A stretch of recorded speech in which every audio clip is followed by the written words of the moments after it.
Hi, I'm Mandy with the Leadline podcast, and I am talking with Rebecca. How are you doing, Rebecca? I'm doing good. Thanks for having me. I'm so glad to have you. So tell us a little bit about your business. It's EquiFirst Aid East Coast. Yeah. Tell me a little bit about what you do there. So what we do is EquiFirst Aid East Coast. We are an affiliate of EquiFirst Aid USA, and USA created a set of basically vets and EquiFirst Aid got together and created these curriculums for horse owners and even for people who, like first responders, who need to deal with horses and livestock but don't know how. So we have a set of about 9 different curriculums that we teach to the equestrian public and others. We go out to people's barns to teach them, or a lot of us instructors have our own barns that we teach out of, so either way. Why is it important that people are educated on how to deal with disaster? So with regard to the equine first aid, the big thing I think that a lot of people are facing now is that their vets first of all, our large animal vets are kind of farther and fewer between. That's a pretty common problem. Often all of us as equine owners have come onto our sick or hurt horse and called the vet's office and had him say, I'm 5 hours away. Do this, do this, do this. Or I can't come there today, or I can't come there at all. I've personally heard that. So what our classes do is they fill in those knowledge gaps so that the person has a thorough understanding of what to do in basic care and in emergency care in first aid, so that they can work hopefully in conjunction with their vet to have a good care plan and to react to that instead of panicking, basically. What I like to say is our classes help you get muscle memory. And that way, when you're starting to panic, you walk up into the field, the horse that usually comes to you doesn't come, and that feeling of dread that will go through you, like what's wrong, and then when they finally come to you and they've got something really wrong with them, it helps.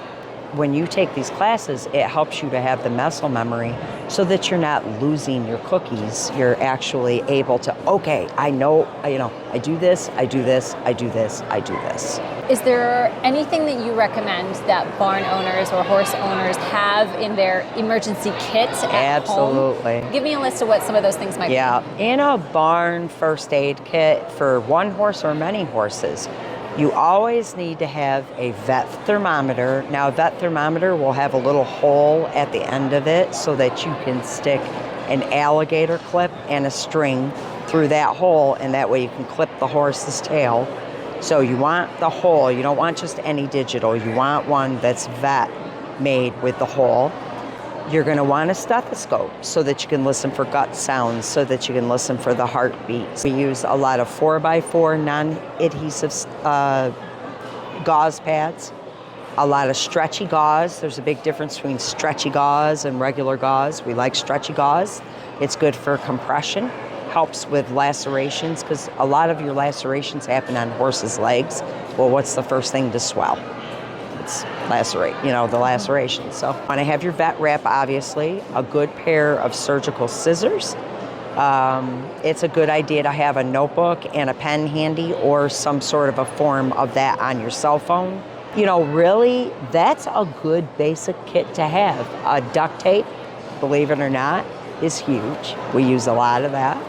And I imagine it's good to carry these in multiple places, not just in your barn, but possibly in your truck or your trailer. You should have one in your trailer.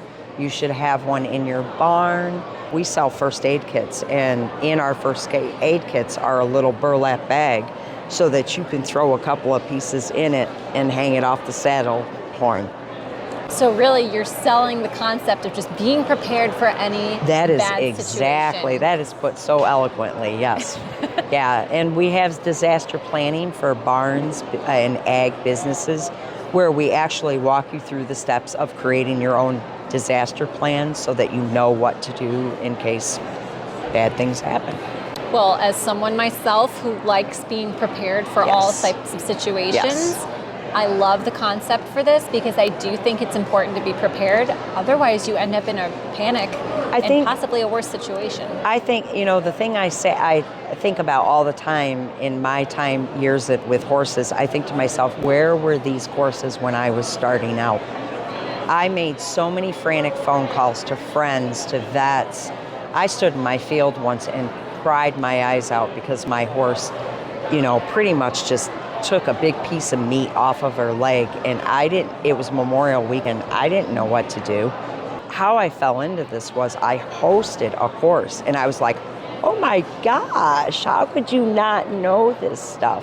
And that was it. I was sold. I became an instructor, and now I'm a franchise owner and affiliate because I don't know how you would get along without this. Every brand new horse owner should take these courses. And even if you've been around horses for a long time, I've had people walk out of my class and say, you know what, I knew a lot of that, but it validated what I knew I knew. I'm so glad that you were bringing this to the horse industry and helping educate more people.